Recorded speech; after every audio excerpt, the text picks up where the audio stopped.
근데 한두 명 또라이 진상을 만났어. 어떡할 거예요? 심하면 자기만 망하는 게 아니라 집안이 망해요. 돈도 중요하지만 상대방 더 중요하다고 봐요. 그렇죠. 예.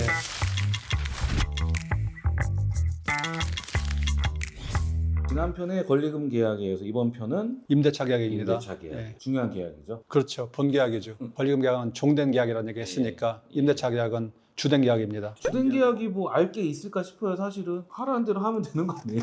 그럴까요?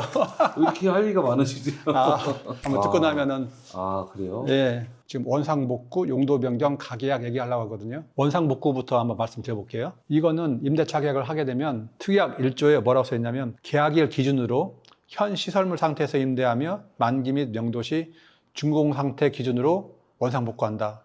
이렇게 써 있어요. 네. 앞에 준공 상태 기준으로 라는 말이 들어가 있는 경우가 많아요. 원상복구의 기준이 뭐냐에 따라 가지고 천지 차이가 생기는 거죠. 이게 굉장히 무서운 말이에요. 그럼 준공 상태 기준으로 원상복구한다고 그랬으니까 준공 상태가 뭐냐라고 하면 건물이 지어가지고 완공이 되면 그걸 준공이라고 하거든요. 네. 준공을 받으려면 바닥 천장이 되어 있어야 되고 바닥에 기본 타일 깔아놓고 천장도 텍스타일 같은 거를 천장을 쳐야 되고 전기를 키면 불이 들어와야 돼요. 그 상태를 해놓고 나가라는 거예요. 철거해 놓은 다음에 시설을 해놓고 나가라는 거예요. 철거보다도 시설하는 게 돈이 훨씬 더 많이 들겠죠, 당연히. 이렇게 써놓는 경우가 거의 절반이 넘어요. 그러면 한번 더 한번 생각해 볼게요. 내가 철거까지 했는데 지금 이제 이 시설을 준공 상태 기준으로 사무실 시설을 해놓고 나가면 어차피 들어온 사람이 여기는 사무실 들어오지는 않을 거니까 다 뜯을 거야. 차라리 시설 비용을 내가 임대인 너한테 줄게요. 그러니까 이 시설비는 서로 협상합시다. 만약에 시설비가 무슨 뭐 1,000만 원이 됐다 그러면은 뭐 500만 원에 서로 합의를 본다든지 그게 임대인한테도 좋고 임차인한테도 좋지 않을까.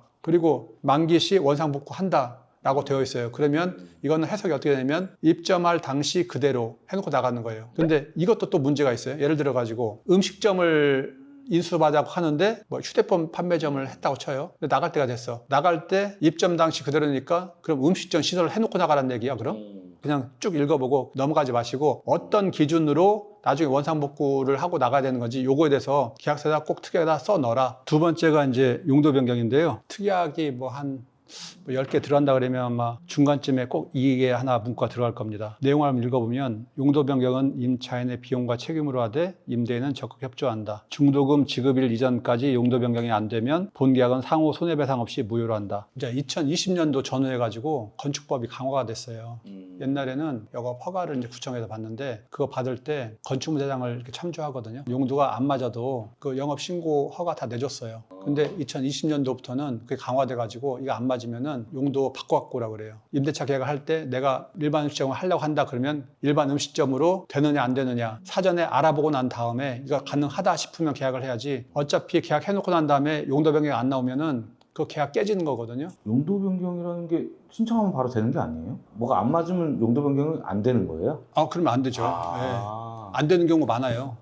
그래요? 네, 허가가 안 나오는 그런 업종도 되게 많아요. 그리고 근린생활시설에서 업무 시설을 바꾼다든지 업무 시설에서 근린생활 시설을 바꾼다든지 하여튼 여러 개가 다 맞아야 그 용도가 나오는 거지 용도가 다 나오는 게 아니에요. 어렵습니다 그거.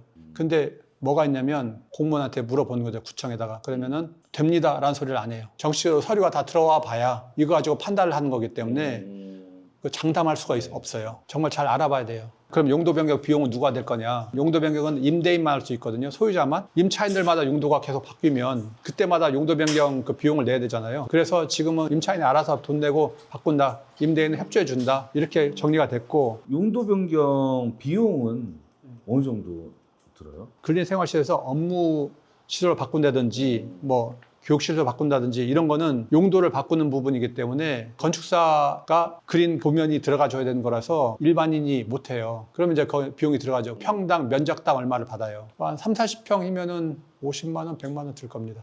엄청 큰 금액은 아니에요. 예. 세 번째가 가계약금이라는 건데 가계약금이라는 게 요즘 많이 하고 있어요. 이걸요? 예. 이런 얘기 들어보셨죠? 계좌번호를 안 준다. 그리고 계좌가 안 열린다. 계좌번호를 준다는 거는 뭐냐면 여기다 가계약금을 넣으라는 얘기거든요. 그렇죠. 계약서 전에 가계약금을 넣으면 나와서 가계약금 받아가지고 계약서 쓴다는 얘기잖아요. 많이 써요. 이렇게 가계약금 보내고 이런 걸 많이 해요.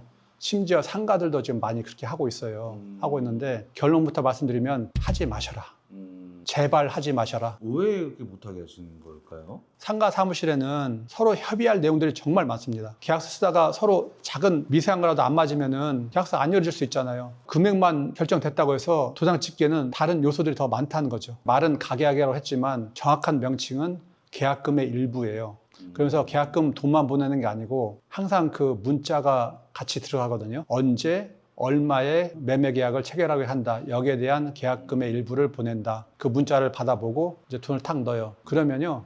계약이 된 거예요. 계약이 체결됐으니 만약에 깨려고 하면 예를 들어 가지고 5억이라고 쳐봐요. 되게 10% 하니까 5천만 원이네요. 5천만 원의 계약금의 일부니까 뭐 한 500만 원을 보냈다고 쳐요. 계약금을 포기하거나 계약금 배액을 하려고 그러면 500만 원 물어주는 게 아니고 5천만 원에 대한 거를 물어주거나 그런 상황이 발생해요. 그리고 두 번째 이유가 있는데 결정적으로 하지 말라는 이유이긴 합니다. 금액이 맞았으니까 돈을 보내고 계약이 체결하는 거잖아요. 근데 중요한 건 뭐냐면 상대방을 안 봤어요. 임대인, 임차인 얼굴을 안 보고 계약한다? 저는 상상할 수가 없어요. 저 그렇게 계약했는데 안 보여주던데요, 부동산에서? 이거 아니에요. 이러시면 안 돼요, 이거는. 그러니까 제가 의도한 건 아닌데 흘러가고 그러니까 어쩔 수가 근데 없어요. 한번 생각해 보시라고요. 뭐 10명 중에 8명은 괜찮다고 보겠죠. 근데 한두 명 또라이 진상을 만났어. 어떡할 거예요? 임대인도 임차인이 무섭고요. 임차인도 임대인 무서워요. 매매는요, 한 번 보고 금액만 맞으면 서로 안 볼 사이예요. 근데 임대는 어떡할 거냐고요. 앞으로 2년, 4년 계속 볼 건데 멘탈 날리고 심하면 자기만 망하는 게 아니라 집안이 망해요. 거래에서 돈도 중요하지만 상대방 더 중요하다고 봐요. 그렇죠. 예, 가게 긁는 게 보이스피싱도 많이 이용합니다. 커피숍 같은 거 있잖아요. 네. 그리고 오토로 운영한다는 소리 들어보셨나요? 오토로. 예, 알죠. 오토 알죠. 그 사람들한테는 내놨다는 소리 안 했으니까 그냥 손님인 척하고 안에 보고 나와라 라고 한 다음에 마음에 들어. 그럼 하겠습니다. 그러면 여러 명 보고 있으니까 가격금 넣으세요. 넣으시면은 이제 나와서 계약서 쓰겠습니다. 라고 하고 가격금 넣으면은 이제 연락이 안 되는 거죠. 이거 공인중개사도 당해요. 그럼 뭐 사업자 등록증도 안 보고 다 했어. 그러면 다 보내줬죠. 현장 확인하고 이 사람이 진정한 권리자인지 꼭 확인하시고 계약서 얼굴 보고 그리고 계약하셔라.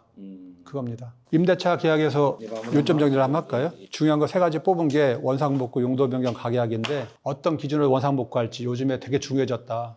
꼭 그거 기준이 어떤 건지 협의 잘 하셔라. 그리고 두 번째 용도변경 지금 강화가 됐기 때문에 용도변경 안 되면은 서로 손해배상 없이 무효로 한다. 꼭 넣으시고 하기 전에 용도변경 되는지 안 되는지 꼭 확인해 보셔라. 그리고 가계약금 넣고 이런 거 웬만하면 하지 마셔라. 돈도 돈이지만 거래 상대방이다. 이겁니다. 다음엔 또 어떤 내용을 또 준비하고 계세요? 임대차 계약을 했으니까 네. 다음은 매매 계약에 대해서. 매매 계약. 예. 매매 계약. 네, 고생하셨습니다. 예, 고맙습니다. 임대차 계약서를 쓰는데 종류가 많아요. 대략 한두 페이지 되죠. 근데 건물에서 만든 계약서가 있어요. 대략 한 10페이지 내외 됩니다. 임대인의 권리 보호를 위해서 만들었어요. 목적 자체가. 네. 내용을 읽다 보면은 가능성이 낮은 경우의 수를 다 상정을 해놓고 그 잘못은 다 임차인한테 있다. 임대인은 면책한다. 이게 결론이에요. 그래서 임차인은 읽다 보면은 솔직히 막 화나요. 우리가 봤을 때 정말 발생 빈도가 높은 가능성 있는 그런 환경들, 조건들 있잖아요. 그 내용은 또 다 빠져 있어요. 그걸 만든 임대인 분들한테 제가 말씀드리고 싶은 게 득보다 실이 훨씬 더 큽니다. 좋은 우량 임차인이 안 들어와요. 우량 임차인 중에 대표적인 업종이 병원, 병의원인데 거기는 임대인들이 그 유치하려고 렌트 프리도 많이 주고 막 무슨 베네핏을 많이 주거든요. 근데 베네핏을 주든 안 줬든 그 계약서에 보면은 다 임차인 막 책임지고 뭐 다 뒤집어 쓴다.